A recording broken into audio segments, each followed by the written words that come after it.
আসসালামু আলাইকুম এভরিওয়ান, আপনারা কেমন আছেন? আশা করি ভালো আছেন। তো আজকে এসেছি একটা গুরুত্বপূর্ণ বিষয় নিয়ে। কিরগিজস্তানে এক ভাই কমেন্ট করেছে, সেটা হলো যে ভাই বাংলাদেশের মন্ত্রণালয় কিরগিজস্তানে কবে আসবে। তো সব ভাইদের জন্য আমি এই খবরটা পৌঁছাতে চাই। আমার ভিডিওটা সবাই পুরাটা দেখার চেষ্টা করবেন। হয়তোবা কথাবার্তা একটু গুছায় কম বলতে পারি, ঠিক আছে। নতুন অবস্থা, যদি কোনো রকম ভুল ভ্রান্তি কোনো কিছু কথা বলে থাকি তাহলে ক্ষমা দৃষ্টিতে দেখবেন। তো সেটা হয়েছে আপনাদের মূল পর্বে চলে যাই। সেটা হয়েছে যে বাংলাদেশের মন্ত্রণালয় আসতেছে এই মাসের 25 তারিখে। যে আসলেই যে ভিসা চালু হয়ে যাবে এরকম কোনো কিছু বিষয় না। বাংলাদেশের ভিসা চালু হওয়া অনেক ক্রাইটেরিয়া, অনেক সমস্যা চলতেছে বর্তমান। তো এখন সরাসরি বলা যাইতেছে না আসলেও যে এখানে ভিসা মন্ত্রণালয়, বাংলাদেশের মন্ত্রণালয় কিরগিজস্তানে আসার সাথে সাথেই চালু হয়ে যাবে। তবে আমি একটা প্রতি পার্ট টু পার্ট যত রকম আপডেট আছে আমি আপনাদেরকে এই চ্যানেলের ভিতরে আমি জানানোর চেষ্টা করব। আমার চ্যানেলটা আপনারা সাবস্ক্রাইব করে রাখবেন।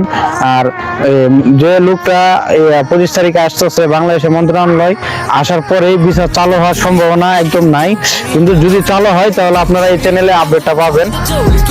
আর তবে 25 তারিখে যদি আসার পরে যারা বর্তমান এই দেশে আছে রানিং এ কাজ করতেছে তাদেরকে একটু হেল্প হবে। সেটা হচ্ছে যে সমস্যাটা বর্তমান আছে এই দেশের গভর্নমেন্টে সবকিছু অফ করে রাখছে।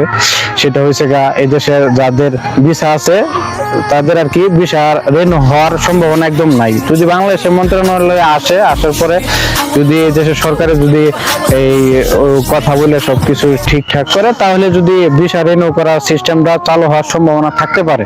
তো আপনাদেরকে এটাই বলবো যে মানুষে যাই যেটাই বলুক, অনেক ভাইদেরও পাসপোর্ট জমা আছে। অনেক ভাইরা আমার কমেন্ট করছে, ফোন দিতেছে যে ভাই আমি তো এই সমস্যায় আছি, আমি টাকা জমা দিয়ে রাখছি 2.5 লাখ 2 লাখ টাকা, এখনকার বলতেছে এই মাস না এই মাস, এই মাস না এই মাস। তবে সব ভাইদেরকে আমি বলবো এখনকার বর্তমান টোটাল অফ কিরগিজস্তানে কোনো ভিসা হয় না বাংলাদেশিদের জন্য।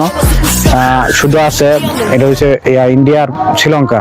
তো সবার জন্য আমি একটাই রিকমেন্ড থাকবো, সেটা হচ্ছে যে কোনো এজেন্সির কাছে কোনো পাসপোর্ট এমনকি কোনো টাকা জমা দিবেন না। যদি দেন তাহলে আপনারা বিপদের সম্মুখীন হবেন, আর ওই টাকা উঠাইতে অনেক কষ্ট হবে। তো এই সব কিছু মিলে আপনাদেরকে একটাই কথা বলবো যে যত রকম আপডেট আছে এই চ্যানেলে পাবেন। তো এখনকার বর্তমান আপনারা সবকিছু স্থগিত এমনকি অফ রাখেন। ভিসা চালু হলে আপনাদেরকে জানাবো, পরে আপনাদের যেটা মন চায় সেটা করতে পারেন, সমস্যা নেই। ভালো থাকবেন, সুস্থ থাকবেন, আল্লাহ হাফেজ।